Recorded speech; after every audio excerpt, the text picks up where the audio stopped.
In just 1 decade, the number of people with diabetes has more than doubled.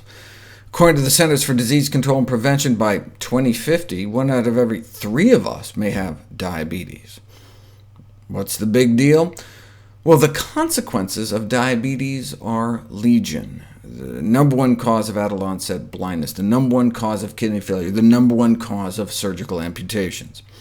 What can we do to prevent it?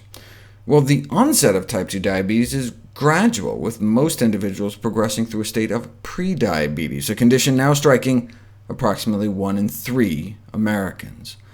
But only about 1 in 10 even knows it. Since current methods of treating diabetes remain inadequate, prevention is preferable, but what works better, lifestyle changes or drugs? We didn't know until this landmark study was published in the New England Journal of Medicine. Thousands were randomized to get a good double dose of the leading anti-diabetes drug, or diet and exercise.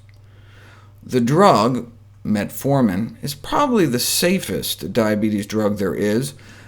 Does cause diarrhea, and about half of those who take it, makes 1 in 4 nauseous, about 1 in 10 suffer from asthenia, from the Greek meaning lack of strength, causing physical weakness and fatigue.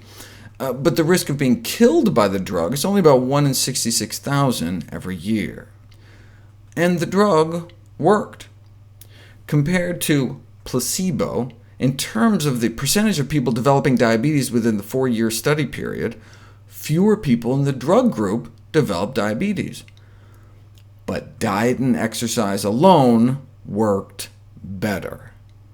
The lifestyle intervention reduced diabetes incidence by 58%, compared to only 31% with the drug.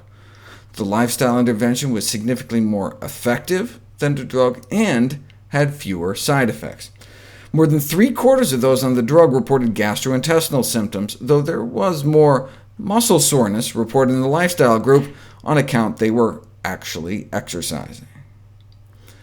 Other studies subsequently found the same result. Non-drug approaches, superior to drug-based approaches for diabetes prevention.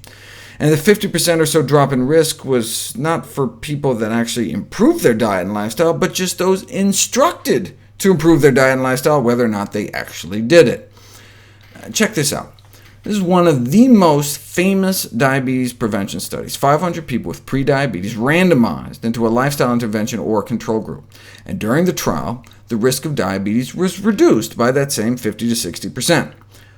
But only a fraction of the patients met the modest goals. Even in the lifestyle intervention group, only about 1/4 were able to eat enough fiber, meaning whole plant foods, and cut down on enough saturated fat, which in this country is mostly dairy, dessert, chicken, and pork. But they did better than the control group, and fewer of them developed diabetes because of it. But what if you looked just at the folks that actually made the lifestyle changes, met at least 4 out of 5 of those wimpy goals? They had 0 diabetes. None of them got diabetes, 100% drop in risk. Bottom line, type 2 diabetes can be prevented by changes in lifestyle, even in high-risk prediabetic subjects. The fact, then, that type 2 diabetes, a largely preventable disorder, has reached such epidemic proportion is a public health humiliation.